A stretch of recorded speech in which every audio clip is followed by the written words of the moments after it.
Shalom les amis, nouvelle vidéo aujourd'hui qui va changer ta vie.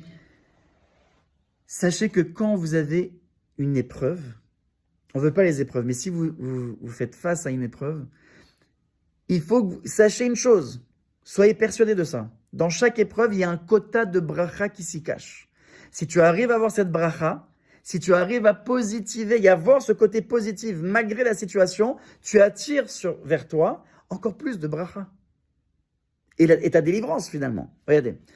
Le Rav Michael Pinto, il raconte une histoire incroyable avec le Taz. Le Taz, c'était au XVIIe siècle et c'était un géant en Torah et un géant en halacha. Il s'est retrouvé un jour dans une ville un peu étrange parce que cette ville-là, la communauté juive, ils lui ont dit « Ok, on veut bien vous prendre en tant que Rav, mais à une condition. On est très strict, il n'y a pas de shopping, il n'y a pas, je fais autre chose que la Torah. On veut vous voir uniquement dans les livres de Torah et à enseigner la Torah. C'est tout, on veut pas autre chose. Si vous faites autre chose que la Torah, ça ne nous intéresse pas et vous prenez la porte et on choisira un autre Rav qui convient. Le Tas, ça l'a pas dérangé, pourquoi ? Parce que lui, toute sa vie, c'est ça. Il est baigné dans la Torah. Torah, Torah, Torah. Donc ça ne lui a pas dérangé, cette condition. Il a accepté. Et pendant des années, il va être Rav de cette ville un peu étrange, cette communauté juive un peu étrange, un peu stricte, très strict. Et voilà qu'un jour, le Taz, il avait mal aux dents. Aïe, il avait commencé à avoir mal aux dents. Et il était 1h du matin. C'était à l'époque, au XVIIe siècle. Il n'y a pas une pharmacie, le médecin du coin. Qu'est-ce que je fais ? Il n'y avait qu'un bar. Les bars, ils étaient ouverts. Bah oui, les bars, ils étaient ouverts. Et il savait que s'il mettait un peu de vodka dans sa plaie, eh ben, ça va peut-être anesthésier et ça va aller mieux. Le temps de trouver une solution. Mais maintenant, d'aller dans un bar à 1h du matin, si un juif de la communauté voit le rave, il va être viré, c'est sûr. Il dit à sa femme, j'y vais pas. Et il n'a pas le choix. Finalement, il y va. Bon, grâce à Dieu, il y avait personne de la communauté juive qui était présent à ce moment-là. Et il demande un verre de vodka. Et il voit que ça lui passe, la douleur lui passe. Il demande un deuxième verre de vodka. C'est bon, ça a anesthésié plus ou moins la douleur jusqu'au lendemain. On verra si ça passe ou pas. Et il repart chez lui.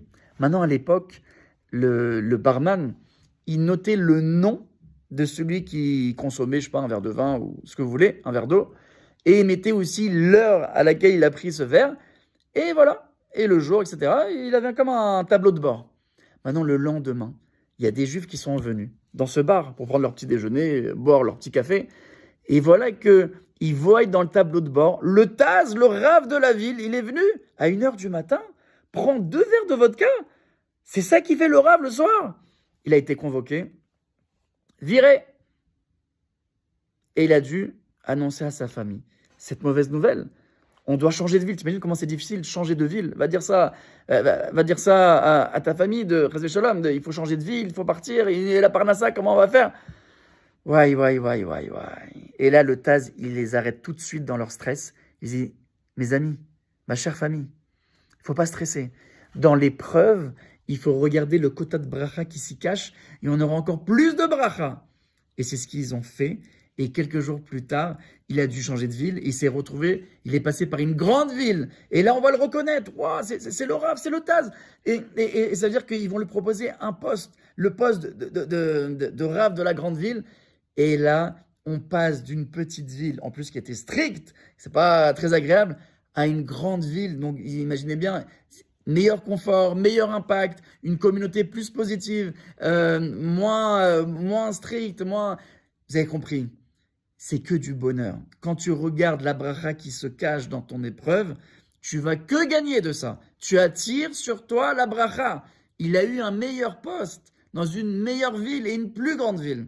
Toi aussi, les amis, Bezrat Hashem, on ne veut pas d'épreuve, mais si tu fais face à une épreuve et que tu positives et tu cherches, mais sois clair qu'il y a une bracha qui s'y cache, tu arrives à choper cette bracha comme on l'a expliqué, Bezrat Hashem, toi aussi tu vas te marier. Ah, mais je comprends pas, c'est le 15e Shidour qui n'a pas marché. Alors cherche le positif qu'il y a dans cette situation, cherche la bracha qui s'y cache et tu verras Bezrat Hashem, tu vas te marier et avec la personne que tu désirais, la personne qui te convient parfaitement. La même chose pour le travail, la même chose pour ceux qui veulent des enfants, la même chose pour ceux qui ont besoin d'avoir une plus grande maison, un meilleur poste, un meilleur confort. Be'ezrat Hashem, tu l'auras si tu appliques cette notion. Hazak, et à bientôt.